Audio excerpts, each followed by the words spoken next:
Hi everyone.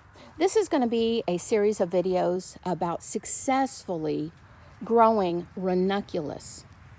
You see so many videos on how to soak your corms. You've seen so many techniques, aerators, fish tanks, all sorts of different ways of soaking your corms. You've seen successful ways and many techniques on how to plant your corms. And all of that. All we really want is success. We want blooms the next spring. That's what we're after. So let's go over this video. I have recently put up 2 videos, step 1 and step 2, of course, soaking your corms and planting your corms in above ground boxes. I want to emphasize I am in grow zone 7B. I am south.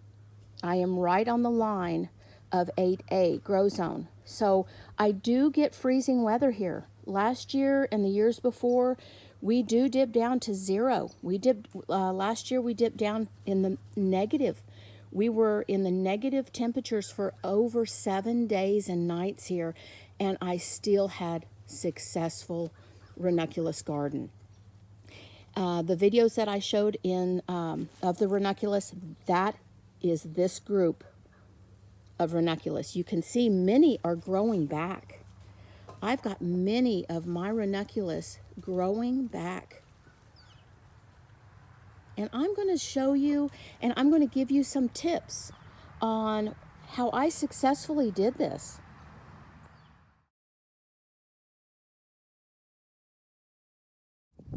Let's talk about your ground for successfully growing ranunculus. You want your ground to be easy to work. You want to be able to have where the roots will grow easy. You definitely do not want an area where there will be standing water. The roots, if they are in any type of soggy bottom or clay, any type of garden bed where there is standing water, the roots will rot, and so you definitely don't want that. They're kind of the same as a peony. Peonies don't like their feet wet at all. You want to be able to add the water to them when needed. Also, the bone meal. We're going to work the bone meal in also into the ground, into the soil as we plant. And so I'm going to go ahead and start that. It is the wind is picking up, and so hopefully we can get this video completed. Okay, so we've talked about the ground. We've talked about using some bone meal mixed in your ground, your sandy loam, your topsoil, making sure your ground is not in a soggy bottom. You are going to soak your corms 6 to 8 hours, 2 to 4 hours, whatever you prefer, as long as they are good and plumped up. I have put ranunculus corms in these beds that were dry. As long as there's a little moisture in the ground, they'll be fine. And once they start sprouting, that is when we want to start watching the temperatures. Now, once the temperatures are going to get really, really cold, that's when we're going to think about our frost blankets. And the corms that were planted in the ground, you can cover them with a frost blanket. Now, farther north, you might want to think about putting up, if you're planting a quite large bed, you might want to think about putting up a small hoop house. Say you have a 4x4 or a 2x2. You can still put up a small hoop house. And in the video that I'm going to post next, I am going to show you how I'm going to put up a very small temporary hoop house for my above ground box. I have over 300 corms in my above ground box, and it will have to be protected by a hoop house. Because the above ground box, every time I have planted corms in an above ground box like this, they have died. the soil freezes so quickly, they just cannot survive in an above ground box unless it is protected. I went through that last year. I have a video of the Arctic freeze, and I had some in crates, and they were absolutely gorgeous. They were my chamello. They were about 2 to 3 months old. They were just getting ready to start their first stems to come up for blooms. And I lost every one of them. I lost over 400 corms. They were above the ground. I had plastic, a hoop house, everything over them, and they froze. So if you're going to do it above the ground, you must have the plastic hoop house to protect the soil above the ground.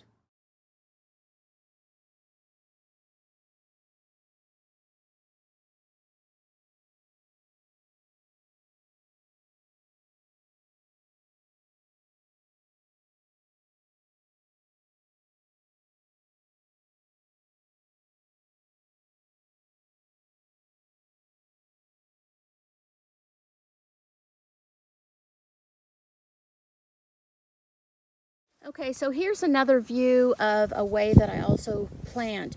You can run a hoe down and make sure it's just about 1.5 inches to 2 inches deep, no deeper than that.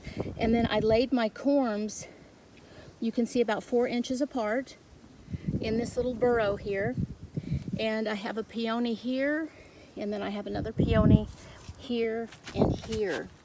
So, I've just made sure I'm staying away from the roots of my peonies, but this is another way of putting your ranunculus with the round eyes or the round crown up and the legs down.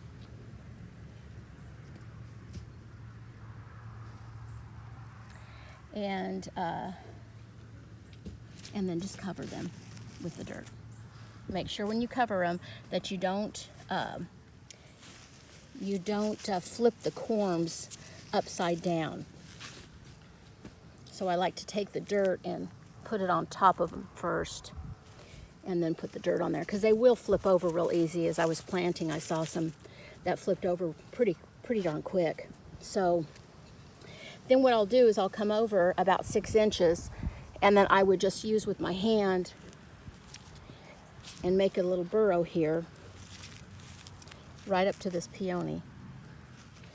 And then I can, you can see some of my bone meal in there. And then I've got 3 left here. So crown part up, about 4 inches apart, just like that. And now I'm out. So I had 3 in that one. So what I'll do is I'll pick up the dirt and cover these